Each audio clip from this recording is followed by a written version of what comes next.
What is going on, everybody? Welcome back to Chuds BBQ. My name is Bradley Robinson, and today I'm going to show you how I made these beautiful, delicious, meaty, cheesy, potatoey, scratch-made, amazing California-style burritos with some homemade carne asada, homemade french fries, and of course, some homemade Wagyu beef tallow tortillas.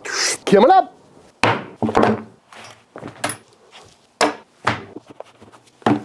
This is some meat! Pat it dry. And what I've got here is a skirt steak, but you could use whatever kind of cut of meat you like, you know, flank, flap meat, which is definitely the worst name for a cut of meat, flap meat. But today we're making carne asada for our California style burrito, so any cut of steak will work fine, but skirt is definitely the most traditional. But to get things started, we're gonna take a look at this. There's always some silver skin and extra fat on the back of these, which you could definitely take off. I'll try and get as much off as I can. The silver skin, that is. Fat is always good to leave on. Luckily, it peels up pretty easily. Don't need that. Trim. As much or as little as you desire. Obviously, we don't have to do this if we don't want to, but we really want to make sure this is tender, and this stuff is really tough. But once we get that all nice and cleaned up, next thing I'm going to do is bust out my little meat mallet here and give it a quick pounding. And that's going to accomplish two things. One is going to even this thing out, making it nice and flat so it cooks evenly, although this one's pretty flat already, so I'm not really doing it for that reason. But the main reason I'm going to do it is because it's going to mechanically tenderize this piece of meat, because whenever you're putting steak into a sandwich or a burrito or a taco or something, you want it to be nice and tender, so when you take a bite, you don't get a big piece of steak flying out, although that's inevitably gonna happen. But just a couple of whacks. I really wish I had one of those hammers that had like the spiky ends on it. That'll make it look cool, but just a little bit in our best effort to make a tender steak. And I'm also gonna cut this into a few different pieces just to make it a little easier to grill. But of course, you could leave this whole if you want. Now we're gonna set this aside for a little bit because we need to make ourselves a marinade. Ingredients for our marinade include the juice of 2 oranges, as well as 3 limes, followed by some fresh garlic, some kosher salt, some black pepper, Ancho chili powder, some oregano, some cumin, some brown sugar, some fresh cilantro, some olive oil, probably about half a cup, splash of beer, but make sure to save some for Papa. And when I was poking around the internet looking at carne asada recipes, about 90% of them call for soy sauce, but all the comments on those recipes say that soy sauce is not a very authentic ingredient, which makes sense, but at the same time, umami tastes good, so I'm gonna add a little bit. Not too much though. Boop, boop, and just get that all nice and mixed up. Steaks go in a bag, followed by our lovely marinade. And now we're gonna pop this in the fridge and let it marinate. And how long you let it marinate is completely up to you. I'd say you give it at least 2-3 hours, but overnight would be better. And full transparency, I did buy all this stuff last night and intended to do this last night, but I just couldn't bring myself to be in front of a camera. But into the fridge this goes for probably the next 4 hours or so. And while we wait, let's go ahead and get our french fries knocked out.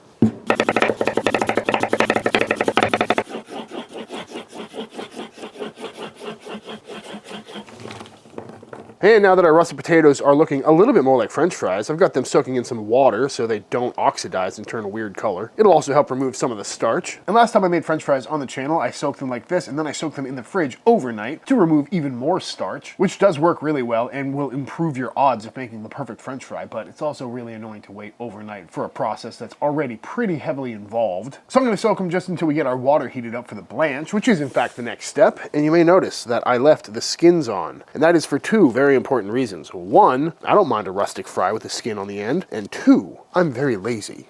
Boop. So on the burner over here, I've got a bunch of water up to a boil that I'm also going to go in with a big fat splash of some distilled white vinegar, as well as a pinch of some kosher salt. Might as well. Oops. And then in we go with all of our fries. We're gonna let these simmer away for the next probably 10 minutes or so till they are nice and soft. We don't want to boil them too hard because we don't want these to break apart, but just cook them until we can get a probe through them nice and easily. After about 10 minutes in the water, these are probing nice and tender, so out they come.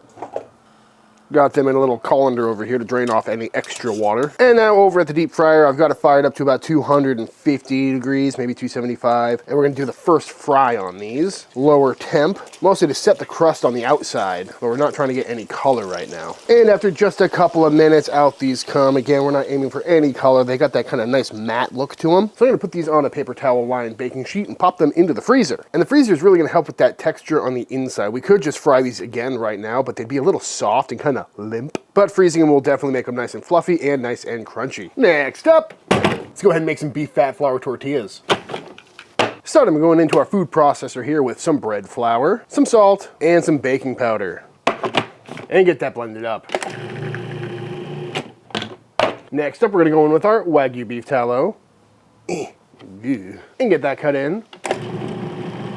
And then we're gonna stream in our warm water.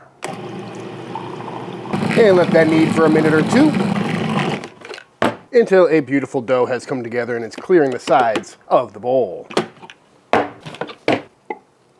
Give this a few more kneads just to come together, and we should be left with a nice smooth ball that we're gonna now divide into 150-gram dough balls. Let's see how I do. 193, way off. Beautiful.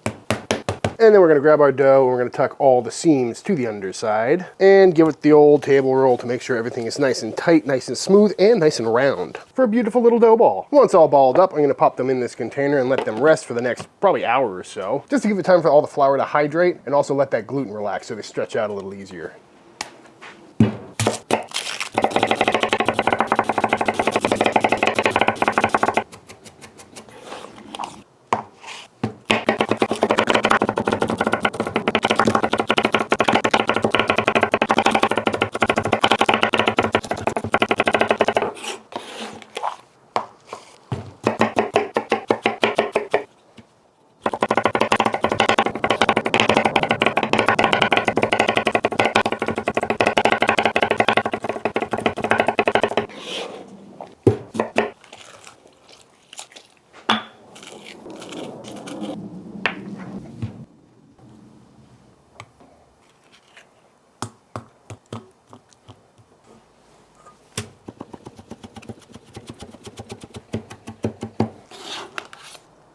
Next up, let's make a real basic guacamole.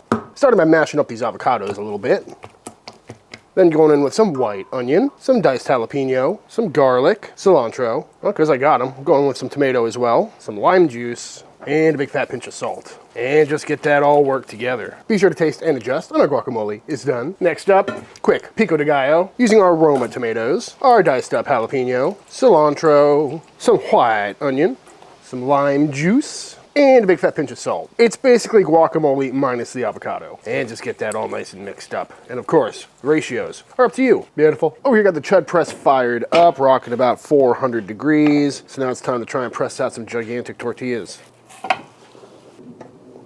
Ooh, a little stickage. That's okay. Peel it off. Give it a flip, and that's looking pretty good to me. About as big as I can make it. Give it a flip. Nice and fluffy. Ooh. Nice little bubble. And once nicely cooked, we're gonna go into our tortilla warmer. Ow! Which just barely fits. Love it. And we repeat. These are looking good. It's been a while since I made tortillas, but still nice and fluffy, and they smell so good. That beef fat, I mean, come on. So at this point, our tortillas are done. Guac and pico are done. Fries are frozen. So really all there's left is to fire up the grill off those steaks, drop those fries for another minute or two in the hot oil, and assemble our California burritos. So I think it's time to fire up the pit.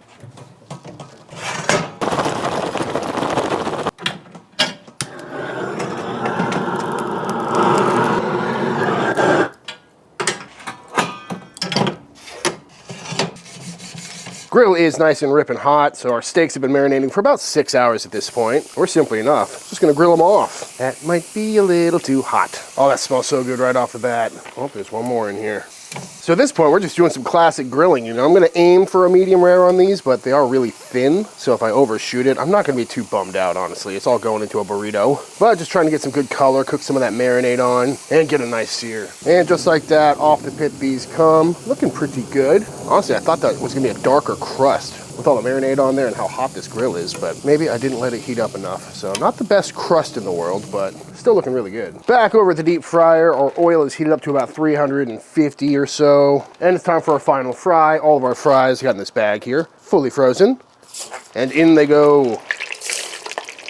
Should only take about 4 or 5 minutes. And just like that, out these come, and they look pretty good. Nice golden brown on there. As always, we're gonna drain these on some paper towels and immediately hit them with some kosher salt. Beautiful looking fries. Last thing to do is check in on these steaks. Of course, we're gonna be going against the grain, which is why I made them these sized pieces.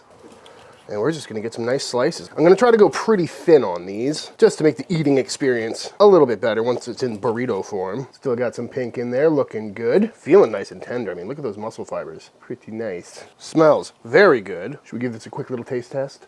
No. Oh yeah. Oh, perfectly salted. Gotta love that. Definitely get some charcoal flavor on there. And the acid from the brine very much coming through, which should be perfect in our burrito. But that is what we're left with. Looking very nice. Set these aside back in their resting juices. And I think for some of these longer ones, I'm just gonna go ahead and zip those in half so we got little bites. And at long last, it is time to make our burritos, which is something I'm generally not very good at. So let's see how this goes. Starting out, we're gonna go down with a line of our guacamole. As much or as little as you see fit, but of course, I'm definitely gonna make this too big. I always do. Followed by some sour cream. I wanted to get crema, but I was worried it might make this thing too wet. Beautiful. Followed by some of our carne asada. Looking absolutely beautiful. Nice amount of meat on there too. Can't forget about our beautiful French fries. And I gotta say, this was a pretty good batch of fries, and it's really hard not to snack on them.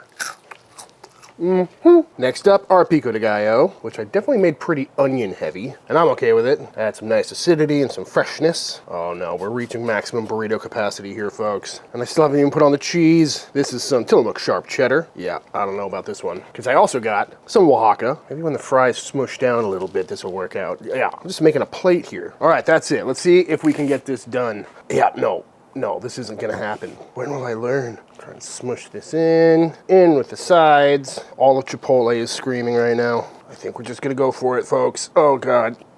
All right, definitely got some leakage. That's not bad for a big old log. I'm glad I prefaced this with, I'm not very good at it, but that'll do. Let's do another one. I swear take two might even be bigger. What have I done? All right, we're gonna grab it, we're gonna pull it in, and we're gonna fold in these sides. They're stuffed in there. Okay, all right, this is looking good, right? Oh no, catastrophic blowout. And that one was looking good too. Dang it. Third attempt, looking pretty good. And I don't think I need to make more than 3. Back over at the Chud press, got it heated up nicely, and we're gonna give these a final toast to seal the bottom and add some more color. And yeah, I decided to just roll with the bursted one. So hopefully that's not a problem, but this shouldn't take long. Looking good. Ow. And one thing to know about burritos is that you gotta wrap them up. Let them steam in there for a little bit. Really helps the texture of the tortilla. All right, y'all, it's been about 10, 15 minutes on these. I popped them in the toaster oven at like 200 degrees just to keep them warm, but they're looking very nice, and the outside is kind of soft, yet crunchy. Very happy about that. Not my most even toasting in the world. That one looks pretty good though, but I think it's time to cut into one and see how they came out. And I'm gonna go serrated, I think, because I don't want to put too much pressure on it and squish it, but we'll see how it goes. Oh, and there it is, folks, my version of the California burrito. Pretty pumped about this one. And there it is in all its glory, folks. A beautiful potato-y, meaty, cheesy, scratch-made California burrito with French fries and some carne asada. And yeah, I'm ready to dive on in. I always get to this stage in a video and I feel like I forgot something, but loving the way this is looking and feeling though. Good shape. Dude, that was a big bite. Beautiful flavor on that though. It's really got everything you need, you know what I mean? The steak is meaty, got some charcoal flavor to it, nice and tender. There's a lot of brightness from all the lime juice and the pico and the guac. The texture is fantastic. Those French fries blend in very nicely. Then you got the guac and the sour cream. There's some heat from the jalapeno. And of course, it's all wrapped in a beautiful Wagyu beef tallow tortilla. I mean, what's not to like here, folks? It's rich, it's savory, it's a little spicy, but then it's cooled down by the sour cream and the guac. That is a bite of pure happiness right there. And who doesn't love French fries? Ladies, yeah. Would you like a California burrito? Okay. You know it. I made you each a whole one. Got a nice weight to it. Wow. Yeah. Drops it on the ground. Mine is busting out the Oh, you got the busted one? I didn't feel like rolling another one. Busted. Oh, does it have French fries in it? Yeah. Oh my God. You can cut it in half if you want a slightly better eating experience. Okay, yeah, actually. I meant to do that before you came out, but then I got bogarted to this side of the table. So what we got here, some carne asada, some French fries, some pico, guacamole, all sorts of good stuff. She didn't want to be left out. Look at mine, it's got a lone French fry hanging out. Oh my God. Okay, the only problem is we probably should have made one more. I can. We've got a big pile of meat right here. I'm so hungry. This is delicious. You think you're gonna finish all that? Yeah. It's a solid yes. I haven't eaten today. Yeah, me neither. Dang, girl. It's like 8 o'clock. I know. I waited all day for this burrito. Me too. Started at like 10 a.m. I was really expecting something unwrapped. She always comes on like sandwich night Yeah, or that's like true. Or wrap night or taco. Yeah. crunch It's always- wraps. I'm here for it. It's random, but Crunch wrap. The crunch wrap is so good. Oh, This is yeah. so good too. Wow, this is, yeah. I like the French fries. Did you make your own French fries? I did. Oh. I like the melty cheese. It's almost like a quesadilla burrito. Yeah, it's interesting how well the French fries kind of blend into it. It always seems weird putting French fries in a burrito, but then you think if they were just a slightly different shape, then I mean, this avocado and pico makes it feel healthy. That's. yeah, exactly. I literally feel like I'm getting nutrients. How's the spice level It's perfect. Yeah. Is it jalapeno? In the pico or separate? in the pico and the guac? It's got a little kick, but it's not like making my nose run or anything. Nom, nom, nom. I like food. I like burrito. You've done it again. I like burrito. I like burrito. I like tortilla. All right, y'all. I think it's time we just power the rest of these off camera. Well, not only did they eat both of theirs, but Lauren just took the other half of mine and has requested that I make more. So I think they liked it. But before I do that, I think it's time for the official taste test with just some carne asada.